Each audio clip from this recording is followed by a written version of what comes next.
JNU में लिखे गए आपत्तिजनक शब्दों के बाद बामसेफ के प्रोफेसर बिलास खरात का एक वीडियो तेजी के साथ सोशल मीडिया पर वायरल हो रहा है। आइए देखते हैं क्या है उस वीडियो में। आज मराठी में हुई, अगले इसी मंथ के अंत में हिंदी में आएगी और भारत के तमाम भाषाओं में प्रकाशित होगी।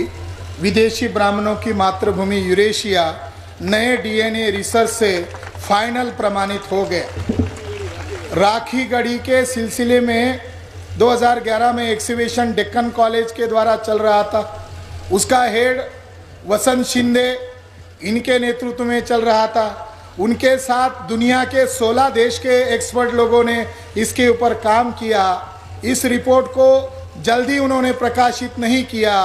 5 सितंबर 2019 को सेल नामक एक इंटरनेशनल जर्नल में प्रकाशित किया। नीरज राय और वसंत शिंदे मीडिया में आगे आकर उसने मिस गाइड किया, मिस प्रोपेगेंडा किया और यह कहा राखी गढ़ी का डीएनए कब का मिला? वो कंकाल है आज से 4700 साल पुराने, ईसा पूर्व 2700 साल पुराने 14 कंकाल मिले। उसमें भी उन्होंने लेडीज का डीएनए टेस्ट किया। 2001 के माइकल बामशात के डीएनए के रिसर्च से ब्राह्मण का डीएनए और ब्राह्मणीन का डीएनए एक नहीं मिलता। अब वो डीएनए तो मूल्यवासियों का मिलना था। अब उसके बारे में उसने स्टेटमेंट दिया कि राखी गढ़ी में जो डीएनए पाया गया है वो आर्य ब्राह्मणों का डीएनए है। नीरज राय ये आरएसएस से जुड़ा हुआ क्षत्रिय उत्तर प्रदेश का लखनऊ का है और वसंत शिंदे ये महाराष्ट्र के हैं। रिटायर्ड होने के पहले इनको वाइस चांसलर बनाया। अब नरेंद्र मोदी के गोद में गुजरात में ऊंचे पद पर बैठे हैं। इनको लालच देकर झूठ बोलने के लिए कहा। साथियों, डीएनए रिपोर्ट को हमने पढ़ा, 18 पन्ने का डीएनए रिपोर्ट है। इस डीएनए रिपोर्ट में कहीं पर भी नहीं लिखा है कि ब्राह्मणों का डीएनए राखी गढ़ी के कंकाल में मिला। ऐसा कहीं पर भी नहीं लिखा है, बल्कि उसका हेडिंग है, उसका टाइटल है हड़प्पा कालीन राखी गढ़ी सभ्यता में जो कंकाल मिले उनमें यूरेशियन पैस्टोरलिस्ट लोगों का और ईरानी कृषक लोगों का डीएनए का अभाव, यानी ईरानी और यूरेशियन लोगों का डीएनए राखी गढ़ी में नहीं मिला। ऐसा हेडिंग है। ब्राह्मणों को लगा डीएनए की लैंग्वेज इनको समझ में नहीं आती है। मीडिया हमारे पास है, सरकार उनको कहने के लिए कह रही है। उन्होंने मीडिया से वन साइड प्रचार किया, इसमें ब्राह्मणों का डीएनए नहीं मिलता। इसका क्रॉस एविडेंस मिला सन 2018 में अगस्त महीने के एंड में 192 साइंटिस्ट लोगों का वर्ल्ड लेवल का एशियन डीएनए के ऊपर एक बहुत बड़ा रिसर्च प्रकाशित हुआ। एशियंट डीएनए साइंस के ऊपर 2018 में अगस्त महीने में यह रिपोर्ट प्रकाशित हुआ। ब्राह्मणों ने, वर्ल्ड में बैठे हुए ब्राह्मणों ने आक्षेप किया, क्योंकि उस रिपोर्ट में यह कहा था ब्राह्मणों का भारत में आने का तारीख कौन सा है। उन्होंने प्रूव किया, जगह जगह पर जो उनको हड्डियां मिली उसके अवशेष पर उन्होंने प्रूव किया ब्राह्मणों का भारत में आने का एग्जैक्ट पीरियड है ईसा पूर्व 2000 से लेकर 1700 की ईस्वी सन में वो भारत में आक्रमण किया। यह रिपोर्ट क्रॉस हो गया। ब्राह्मण ने उसको अपोज किया। अपोज के लिए दलील नहीं था, केवल एक ही दलील था। क्या दलील था? कि तज्ञ लोगों से इन्होंने वेरीफाई नहीं किया। उसमें रीस डेविड नाम का इंटरनेशनल साइंटिस्ट था, उसको गुस्सा आया। उसने दुनिया के और 25 साइंटिस्ट की लिस्ट और जोड़ दी, 117 लोगों की टीम बनाई और उसमें मसाला जोड़ दिया। जिस दिन राखी गढ़ी का डीएनए प्रकाशित हुआ उसी दिन ये सेल से भी बड़ा मैगजीन है, जर्नल है, उसका नाम है द साइंस। एक ही दिन में 2 डीएनए रिपोर्ट प्रकाशित हुए और उस रिपोर्ट में ये कहा है, क्या कहा है? ब्राह्मणों का भारत में आने का पीरियड ईसा पूर्व 2री शताब्दी 2000 में वो आए। अगर इस बात को राखी गढ़ी के डीएनए के साथ टैली कर लिया जाए तो आज से काउंट होता है राखी गढ़ी 4700 साल पहले का डीएनए, और ब्राह्मणों का भारत में आने का पीरियड ईसा पूर्व 2000 में है। अरे जब ब्राह्मण भारत में आए ही नहीं थे तो उनका राखी गढ़ी में डीएनए मिलने का सवाल ही नहीं है। तो दोनों रिपोर्ट इस किताब में आपको ट्रांसलेशन में मिलेंगे। और हमारे समर्थन में आज की तारीख में टोनी जोसेफ नाम का बहुत बड़ा डीएनए स्कॉलर है, उसका भी इसके अंदर आर्टिकल है। उन्होंने भी कहा मैं इंटेलेक्चुअल लड़ाई के लिए आपके समर्थन में हूँ, आप ब्राह्मणों को जितना विदेशी को कहो, हम दुनिया में इसका प्रोपेगेंडा करेंगे।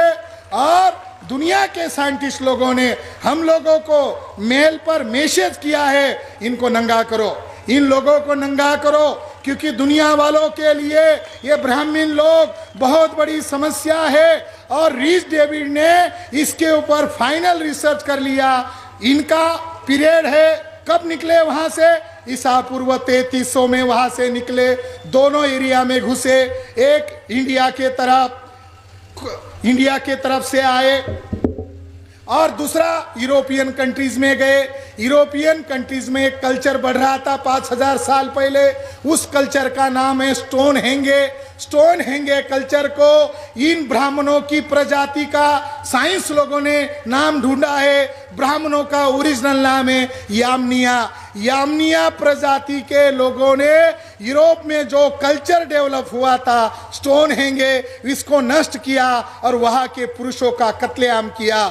तो दुनिया के साइंटिस्ट लोग ब्राह्मण पर कड़ी नजर रखे हुए दुनिया के यामनिया लोगों का पता चला और भारत के अंदर उनका वंश पल रहा है, उसका नाम ब्राह्मण है। ये ब्राह्मण उस हिंसक लोगों की जड़ है जिन्होंने दुनिया में यूरोप में जो भी यूरोप में कल्चर डेवलप हुआ उसको तो नष्ट किया, मगर उनके पुरुषों की हत्याएं की, उनका वंश खत्म किया और उनकी औरतों से एक नया वंश पैदा किया। आज वह बहुत प्रॉब्लम है। मगर इंडिया में आए तो इंडस सिविलाइजेशन में देखा उनकी नजर तक नहीं पहुंच रही थी, 10-10 मंजिल की इमारतें थी। तो उनको लगा ये कबीले में नहीं रहते, ये इकट्ठा रहते हैं, इनको मारना संभव नहीं है। अगर इनको मार दिया तो साउथ से हमको मारने के लिए लोग दौड़ के आएंगे। तो इन्होंने चालाकी किया और वो चालाकी है इनके कुछ पुरुषों को मारकर आतंक पैदा किया। वहां से कुछ लोग माइग्रेट हो गए और उन्होंने उस सभ्यता पर कब्जा किया। साथियों, इसलिए ब्राह्मणों ने यूरोप पर कब्जा किया, मगर यूरोप में जाति नहीं पैदा की। यूरोप के पुरुषों की हत्या की, मगर उन्होंने वहां वर्ना सिस्टम नहीं पैदा किया। भारत में यामनिया लोगों ने वर्ना सिस्टम और जाति सिस्टम इसलिए कब्जा किया कि वो एकदम हमको हरा नहीं सकते थे। उनको लग रहा था हम धीरे धीरे इनकी नस्लों को खत्म करेंगे। अब वो दौर आया है। अब जो विदेशी है वही कह रहे हैं हम इस देश के हैं, इंडस सिविलाइजेशन हमारे पुरखों ने पैदा किया। ये मनगढ़ंत बातें हैं। और हम लोगों ने वसंत शिंदे को लीगल नोटिस भेजकर सबूत लेकर आने को कहा। लिखा, बताओ कहाँ पर लिखा हुआ है।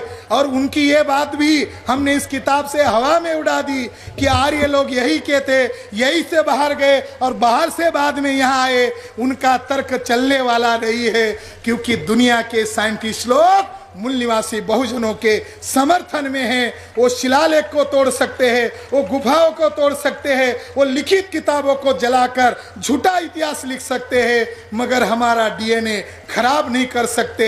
साथियों, एक खास बात आपको बताता हूँ, इनका डीएनए यूरेशिया में मिला, मगर इनकी औरतों का डीएनए यूरेशिया में नहीं मिला। उनका डीएनए हमारे साथ मिला। इसलिए ब्राह्मण उनकी औरतों से भी अभी परेशान है, क्योंकि उनकी औरतों के कारण उनकी चोरी पकड़ में आ गई। इसलिए भविष्य में एक बड़ा आंदोलन होगा। और माननीय मेश्राम साहब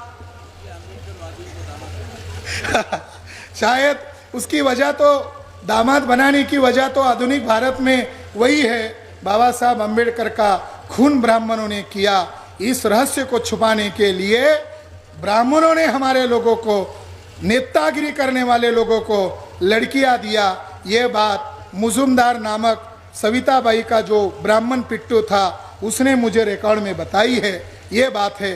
साथियों, डीएनए से प्रमाणित हो गया ब्राह्मण विदेशी है और 1818 को लड़ने वाले लोगों का दुश्मन एक था, वो भी विदेशी था। और आज हमारे सामने भी जो दुश्मन है वही है, मगर उसका चरित्र हिंसक है, उसका चरित्र युक्तिवाद नीतिमत्ता नहीं है, वो कैरेक्टर से हिंसक है। ये बात 200 साल पहली याद को रखकर उन्होंने किया, आज भी वो हिंसा कर रहे हैं। इसलिए मैं आज के ऐतिहासिक मौके पर राष्ट्रीय अध्यक्ष से कर जोड़कर विनती करना चाहता हूँ, इन हिंसक ब्राह्मणों का हमको कैसे मुकाबला करना चाहिए, आप कोई तरकीब बताएं। धन्यवाद।